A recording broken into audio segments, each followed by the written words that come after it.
Hello students, welcome to my YouTube channel CBSE Online Study Center. In this video, today I am going to teach about the first chapter of biology of class 10, that is life processes. Okay, so we know very well what is the difference between living things and non-living things, and they are also differ in their shape, structure and size. फिर भी ये सब उनके shape structure और size के हिसाब से अलग अलग होने के बावजूद भी कुछ लाइफ फंक्शंस लिविंग ऑर्गेनिजम्स में कुछ लाइफ फंक्शंस होते रहते हैं जो कि सिमिलर है। ऑल लिविंग ऑर्गेनिज्म में वो लाइफ प्रोसेसेस, वो एक्टिविटीज़, वो बायोलॉजिकल एक्टिविटीज़ सिमिलर ही होते हैं। So before proceeding this chapter, so we have to understand what is life process. Okay, so the basic biological activities performed in the living organism for their survival is called life processes. जो कुछ भी living organism के body के अंदर जितने सारे भी basic biological activities होते रहते हैं उन सब और for their sustaining of life, that is for their survival, उसे ही बोला जाता है life process.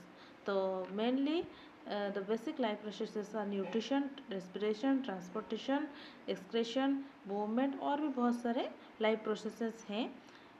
But in this chapter we have mainly study about nutrition, respiration, transportation and excretion. Okay, so first we have to start about nutrition. The first and foremost life process is nutrition, in which it involves taking in food by the body and converting it into simpler molecules that can be absorbed by body. तो ये जो वह nutrition क्या होता है, it is the first and foremost life process. ये life process का एक तो बेसिक मतलब मूल प्रोसेस है जिसमें कि क्या करते हैं, जितने सारे भी ऑर्गेनिजम्स होते हैं वो जो फूड इनटेक करते हैं उसी प्रोसेस को ही हम बोलते हैं न्यूट्रिशन। ओके, जो nutrition means taking in food by the living organism. हम अपने बॉडी के अंदर जितने सारे भी फूड इनटेक करते रहते हैं उसे न्यूट्रिशन बोलते हैं। And converting it into simpler molecules, हम जो खाना हम पहले खाते हैं वो सब क्या होता है, कॉम्प्लेक्स फूड होता है। उसे फिर वो धीरे धीरे ब्रेक डाउन होकर किस में कन्वर्ट होता है, सिंपलर मॉलिक्यूल्स में कन्वर्ट होता है। And then it can be absorbed by our body. Our body cannot absorb the food materials in complex form. Okay, so it divided into smaller molecules, then it simpler molecules, then it can be absorbed by our body. So the food substances such as proteins, carbohydrates, fats, minerals, etc. are called the nutrients. In our earlier classes we have also studied about this, that the substances like proteins, carbohydrates, fats, minerals जो सब भी हमारे food में है उन्हीं सभी को ही nutrients बोला जाता है। तो these nutrients are broadly divided into three groups such as energy yielding, body building and protective. Energy yielding मतलब जो हमारे बॉडी को एनर्जी प्रोवाइड करते हैं, जैसे कि कार्बोहाइड्रेट हुआ या फैट्स या this are the energy yielding and energy providing. Next is body building like proteins which help in the growth of our body and cell reparation. सारे प्रोसेस में क्या करता है, तुम्हारा प्रोटीन से हेल्प करता है, तो this are the body building.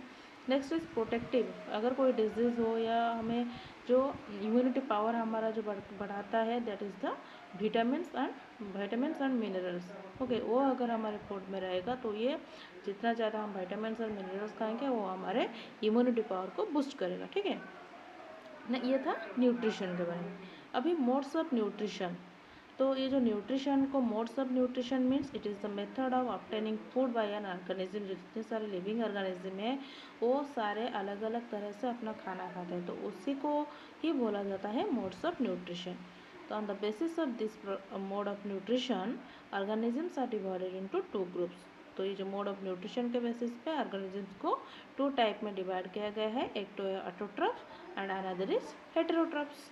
So in earlier classes you have also studied about what are autotroph and autotrophic nutrition and what are heterotrophs or heterotrophic nutrition. So I think it will be much easier for you. So first we have to study about autotrophs, then we go for the heterotrophs. So what is the meaning of autotroph? Auto means self and trophs means synthesizing of food. Okay, तो जो organism अपना food खुद preparation self मतलब खुद अपना खाना खुद बना सकते हैं with the help of sunlight. Those are called autotrophic organisms और autotrophs. These are also called producers. तो ऑटोट्रॉप्स का मीनिंग क्या हुआ? जो अपना खाना खुद प्रिपेयर कर सकते हैं, बना सकते हैं. Okay. And these are called producers. ये जो ऑटोट्रॉप्स होते हैं इनको भी बोला जाता है producers because they are the product, they produce the food by themselves using the sunlight which on the heterotrophs are also dependent, so they are the producers. So examples of autotrophs are green plants. जितने सारे भी green plants हैं वो सब autotroph के अंदर आते हैं. और सम बैक्टीरिया भी, कुछ बैक्टीरिया ऐसे होते हैं जो कि ये ऑटोट्रोपिक न्यूट्रिशन करते हैं उनका. तो autotrophs are further divided into two types. One is photosynthesis, another is chemosynthesis. तो ये जो ऑटोट्रोपिक न्यूट्रिशन होता है, ऑटोट्रोप है, ये टू पार्ट्स में फर्दर डिवाइड हुआ है. वो एक तो है फोटोसिंथेसिस और दूसरा वाला है केमोसिंथेसिस. तो इस चैप्टर में हम पढ़ेंगे फोटोसिंथेसिस के बारे में. सो जब when you upper classes, when you go in your upper classes, you will study about chemosynthesis. Okay. So first, what is photosynthesis? In earlier classes you have also studied about this term photosynthesis in class 7, class 8 also. And so photosynthesis is the process in which green plants prepare their own food using carbon dioxide, water as raw materials in the presence of sunlight is called photosynthesis. तो photosynthesis क्या होता है? ये एक तो process है जिसमें जितने सारे भी ग्रीन प्लांट्स है वो खाना बनाते हैं, अपना फूड प्रिपरेशन करते हैं यूजिंग कार्बन डाइऑक्साइड. उसका रॉ मटेरियल्स क्या क्या है? कार्बन डाइऑक्साइड, वाटर को लेकर वो अपना खाना बनाते. तो वो दोनों हो गए उनका raw material. In the presence of sunlight. और जब ये प्रोसेस होता रहता तो तभी क्या होना चाहिए? डे टाइम, मतलब सनलाइट प्रेजेंट रहना चाहिए. And this process is called photosynthesis. तो ये प्रोसेस को बोला जाता है क्या? फोटोसिंथेसिस. तो in this process the chlorophyll which is present in the green leaves, okay, green pigment in the green leaves are plays an important role in this process. Okay. So oxygen is released as a byproduct in this process. तो ये photosynthesis process में जो तुम्हारा यहाँ पे हम reaction देखेंगे, यहाँ पे जो बाई प्रोडक्ट्स रिलीज होता है that is the oxygen which is given out to the atmosphere. So here is the equation of the photosynthesis process takes place in the plant. Here is carbon dioxide, 6 molecules of carbon dioxide plus 12 molecules of water in the presence of sunlight and chlorophyll gives rise to 6,6H12O6 which is glucose. Chemical formula C6H12O6 and then 6H2O plus 6 molecule of oxygen. तो यहाँ पे ये जो carbon dioxide, water, sunlight के presence में chlorophyll भी रहता है ग्रीन प्लांट्स का, उनके प्रेजेंस में क्या क्या फॉर्मेशन हुआ? Glucose, water and oxygen. तो ये सारे ये जो ग्लूकोज होता है ये फर्दर स्टार्च के फॉर्म में प्लांट टिश्यू में स्टोर होकर रहता है. ओके. मतलब इमीडिएटली जब ये ग्लूकोज फॉर्मेशन हो गया उसके बाद इमीडिएटली ये स्टार्च में कन्वर्ट हो जाता है और प्लांट टिश्यू में ये स्टोर होकर रहता है. और 6 molecules of water are also released and so the oxygen which is released in this process is given out to the atmosphere. तो ये इक्वेशन था फोटोसिंथेसिस प्रोसेस का. ओके. तो ये जो फोटोसिंथेसिस प्रोसेस होता रहता है प्लांट में, ये कुछ स्टेप्स देकर होता रहता है. जैसे कि पहला स्टेप है leaf which is the principal site of photosynthesis because the chlorophyll, as we studied before, that the chlorophyll pigment is the most important part of this photosynthesis process. So leaf contains all the chlorophyll pigment which is the green pigment in the leaf. It captures the light energy from the sunlight and the process starts up and that is the photosynthesis process होता रहता है. Next second step जो होता है that is the transformation of light energy into chemical energy and splitting of water into hydrogen and oxygen. तो next step जो होता है सेकेंड स्टेप दैट इज ये जो क्लोरोफिल पिगमेंट ने सनलाइट एब्जॉर्प्शन किया वो लाइट एनर्जी कन्वर्ट हो जाता है केमिकल एनर्जी में, ट्रांसफॉर्म हो जाता है केमिकल एनर्जी में and splitting of water into hydrogen and oxygen. फिर क्या होता है? हाइड्रोजन जो वाटर मॉलिक्यूल्स होता है दैट इज H2O. हाइड्रोजन और ऑक्सीजन को लेकर ही वाटर बना हुआ है. तो ये जो वाटर मॉलिक्यूल स्प्लिट होकर हाइड्रोजन एंड ऑक्सीजन में डिवाइड हो जाता है.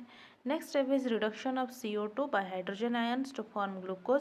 नेक्स्ट थर्ड स्टेप में क्या होता है, ये जो केमिकल एनर्जी जो रिलीज हुआ वो केमिकल एनर्जी को यूटिलाइज करके कार्बन डाइऑक्साइड रिडक्शन होता है एंड रिलीजेस हाइड्रोजन आयंस जो फॉर्मेशन हुआ था तुम्हारा लाइट एनर्जी जहाँ पे स्प्लिट हुआ था, वाटर स्प्लिट होकर हाइड्रोजन एंड ऑक्सीजन आयंस में कन्वर्ट हुए थे। तो ये जो रिडक्शन ऑफ CO2 हुआ by utilizing the chemical energy. Fourth step is the oxygen is given out in the atmosphere through stomata. ये जो प्रोसेस में फोटोसिंथेसिस प्रोसेस में जो हमने जब इक्वेशन में देखा था कि हमारा जो बाई प्रोडक्ट ऑक्सीजन रिलीज होता है ये कहाँ पे चला जाता है, एटमॉस्फेयर को चला जाता है थ्रू स्टोमाटा के थ्रू वो एटमॉस्फेयर को चला जाता है। तो ये स्टोमाटा क्या होता है, ओके ये जो स्टोमाटा क्या है ये हम आगे भी पढ़ेंगे। So next is the glucose which is not utilized by the plant is converted into starch and stored इन दी प्लांटिस। तो ये मैं भी पहले भी बता चुकी हूँ, जो कि ग्लूकोज जो कि फोटोसिंथेसिस प्रोसेस में ये रिलीज होता है या प्रोड्यूस होता है, ये प्लांट्स में यूटिलाइज ना होकर ये क्या होता है, immediately it converted into starch में कन्वर्ट हो जाता है और प्लांट में स्टोर होकर रहता है, प्लांट टिश्यू में ये फूड की तरह स्टोर होकर रहता है। तो what is stomata? These are the tiny pores present in the epidermis of leaf through which gaseous exchange and transpiration occur।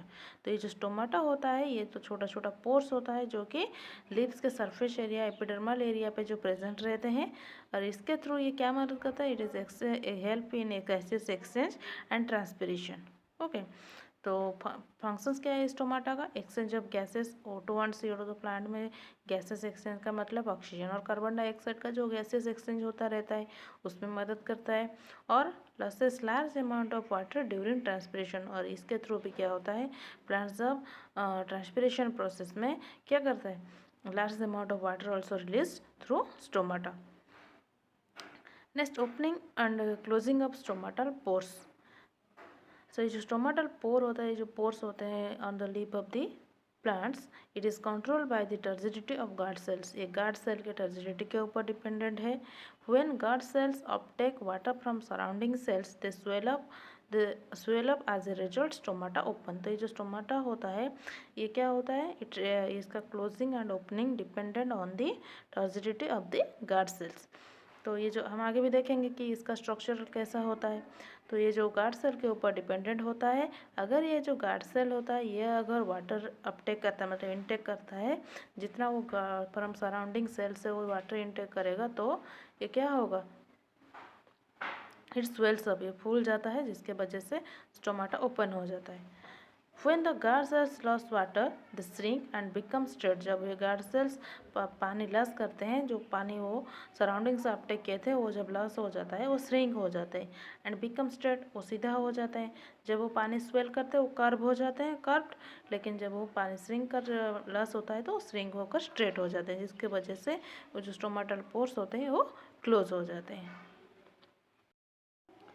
तो हमने पढ़ा कि स्टोमाटल ओपनिंग और क्लोजिंग डिपेंडेंट होता है गार्ड सेल के ऊपर। तो ये पिक्चर में देखो, ये स्टोमाटल ओपनिंग का picture, here is stomatal for closing. तो ये जो स्टोमाटल फॉर ओपनिंग होता है यहाँ पे देखो, ये जो दोनों ये इनको बोला जाता है गार्ड सेल्स। ये पर यहाँ पे जो पोर लाइक स्ट्रक्चर हुआ है पूरा बीच वाला स्ट्रक्चर जो गार्ड सेल के बीच में, इसे बोला जाता है stomatal pore and the small pigments in the guard cells are called chloroplast. Okay, so here when the guard cells swallow up some water, it swelled up and so it curved, and the guard cells are curved, and hence the stomatal pore also open. Here when the water is losses from the guard cells of the stomatal pore, यहाँ पे देखो guard cells है, water loss हो जा रहा है जिसके वजह से श्रिंक होकर स्ट्रेट हो गया, तो यहाँ पे कर्व्ड हो गया, लेकिन यहाँ पे क्या हो गया, श्रिंक हो गया, जिसके वजह से ये क्लोज हो गया।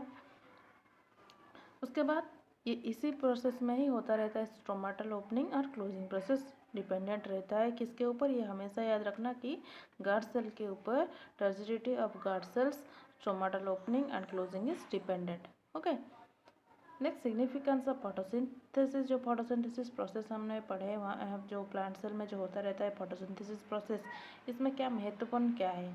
Because it as it occurs in green plant, so they are producers in a food chain. तो जो हमारा फूड चेन रहता है, जैसे कि हर कोई लिविंग ऑर्गेनिज्म एक दूसरे के ऊपर डिपेंडेंट होता रहता है इन फूड चेन। तो ग्रीन प्लांट्स जो होता है उसके ऊपर जितने सारे भी लिविंग एनिमल्स हुए, ऑर्गेनिजम्स कुछ हैं जो कि उसके ऊपर बहुत डिपेंडेंट ही रहते हैं, मतलब वो प्रोड्यूस करता है और बाकी सब उसके ऊपर डिपेंडेंट होकर उनको प्लांट्स को अपने फूड के हिसाब से इस्तेमाल करते हैं, प्लांट्स प्रोडक्ट्स की ऑल्सो। सो इसीलिए green plant is the producer and all the other heterotrophic organisms are the consumers. It helps in maintaining the balance of carbon dioxide and oxygen in the air. और ये भी क्या करता है photosynthesis process में, ये जो एटमॉस्फेयर से कार्बन डाइऑक्साइड को एक्वायर करके मतलब उसको ऑब्जर्व कर लेता है जो अपने फोटोसिंथेसिस प्रोसेस के लिए, और फोटोसिंथेसिस प्रोसेस के बाद जो ऑक्सीजन रिलीज होता है that goes towards the atmosphere. तो ये जो वीडियो था ये सिर्फ अवर न्यूट्रिशन इन प्लांट्स के बारे में था। तो in my next video I will discuss about the animal nutrition.